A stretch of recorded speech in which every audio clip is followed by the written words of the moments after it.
weirdos. Weird science is the revolution. Weird science is the revolution. Hello, everybody, and welcome back to the Weird Science Comics YouTube channel, where I'm going to be reviewing Amazing Spider-Man number 26, written by Zeb Wells, with art by John Romita Jr. It's finally here. The issue that will change everything. The issue that will have everyone talking. The issue that was spoiled over 2 weeks ago. Yeah, it's hard to avoid the spoilers for this issue, and while that is a shame, my Jimmy sense has been tingling a bit, thinking that Marvel was behind the spoiler leaks because they had an even bigger twist in store for us when this issue came out. Here's one last spoiler, though, before we start. That is not the case. Unfortunately, as former NFL coach Dennis Green might say, this issue is what we thought it was, and because of that, it's pretty much a dud. But let's get into this right after I ask everyone to subscribe to the channel, like the video, enable notifications, and let me know what you thought of Amazing Spider-Man number 26 in the comments below. All right, it never made sense for Kamala Khan to be in this book. It never made sense for her to be an intern at Oscorp. I guess Zeb Wells finally figured that out, so he tries to make sense of it and fails miserably. Since she has no scientific experience to qualify her as an intern, she just says, I won't take no for an answer, and I'll do whatever it takes during her interview. Little flashback scene. Now, maybe it's just me, but that latter one made me cringe a bit, very sus. And then by the end of this issue, Norman says Kamala was interning to keep an eye on him. But that there is after the fact nonsense to try to make something that made no sense at all make sense. And again, it fails miserably. If Zeb Wells was being honest here, when Kamala was asked why she wanted to work at Oscorp, she would have replied, because Zeb Wells is going to kill me in issue number 26. Because really, that's all the reason she's here. And there it is. If you didn't know already, Kamala Khan, Miss Marvel, dies in this issue, and there is no other reason whatsoever that she showed up in this book but that. That is bad, that is forced, and that is nonsense. So, what else happens, though? Well, Peter and MJ are preparing to fight Rabin, and they're joined by Gold Goblin Norman Osborn, Miss Marvel, and eventually the Fantastic Four. I did like seeing that. Even though Peter has been a bit of an ass, his friends and fellow heroes realize the reason for it. And as Reed Richards said, Peter has been a good friend for many years, and that's all that matters. So there you go. There is something to like in this issue. There's not a lot, but I did like that. I also like when Zeb Wells tries to pull at our heartstrings and has Rabin make Mary Jane and Paul's kids disappear a la Tom Holland in Endgame.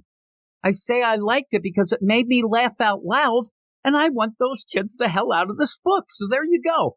I don't know how Zeb Wells would think that anybody would be upset about this at all. I am telling you, I laughed out loud when they disappeared. They have never really been set up in this book. They were only there to trigger fans of Peter and Mary Jane. That's all. And to give an artificial reason why it seemed that Paul and Mary Jane were together. Well, most readers may actually get upset by the end of this because Mary Jane still seems to want to stay with Paul. Paul, you know, Paul. And Paul then, out of nowhere in this issue, we find out is the son of Rabin, a reveal that means squat because nobody likes him either. Who the hell cares who he's the son of or whatnot? He needs to get out of this book. Nobody likes him. Please, he needs to leave. All this nonsense is really, though, secondary to the big thing going on here. Rabin keeps yelling about sacrificing Mary Jane, and if he does so, he'll become a god and the world will be in big trouble. So Peter tells Mary Jane to run away and asks Kamala Khan to protect her. We get to see a bit of Mary Jane's pretty useless powers that I hope disappear like those kids.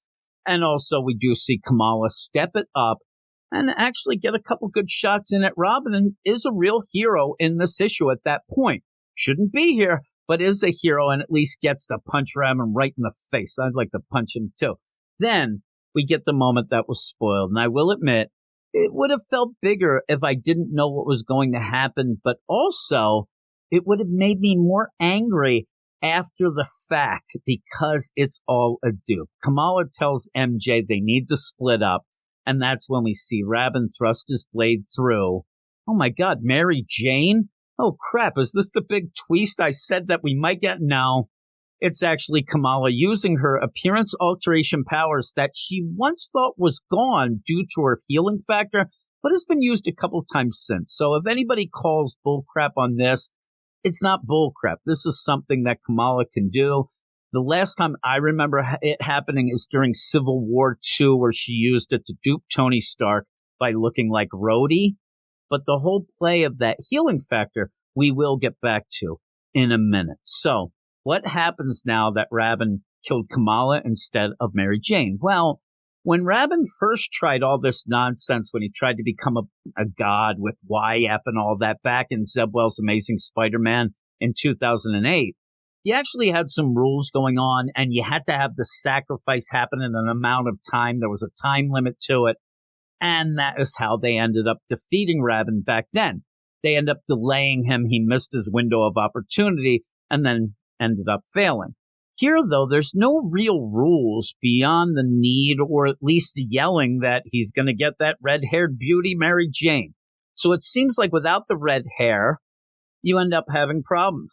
Rabin thinks that he's done it all. He goes, hey, Wyatt, I did it. I did the sacrifice. Make me a god. Wyatt looks down and like, no red hair means no god-like powers for you. And Rabin's gone. That's it. The end. Back to, and really, who cares? Nobody really cared that much about Rabin either. But back to Kamala. As she slowly dies in Peter's arms, she does mention her healing factor. Oh my God, my healing factor, it's not working. And I feel kind of funny. And I think that right there, my guess is that it will be explained that her inhuman Terrigen Mist type powers were purged by Rabin. And then when she is eventually resurrected on Krakoa, which most people think that's what will happen, she'll now just be full out mutant to match her up with the MCU. I think that that's all we're getting here. Again, a forced way to get her to match up with what is going on in the MCU. And that's it. And most of it fell really, really flat. Rabin, I said, was never a good villain. And by the end, him and everything in the story was just set up to kill Kamala Khan, a character that made no sense being in this book in the first place. Now, going forward, there are some things I'd like to see come out of this. Number one, I need to see what Miles Morales does when he finds out what happened to Kamala. That should be and could be very big. The second thing I want to see, though, is Paul dying in a car accident, maybe a plane crash. Heck, I wouldn't even mind if he slipped on a banana peel and fell down a manhole, never to be seen again. He needs to get out of this book.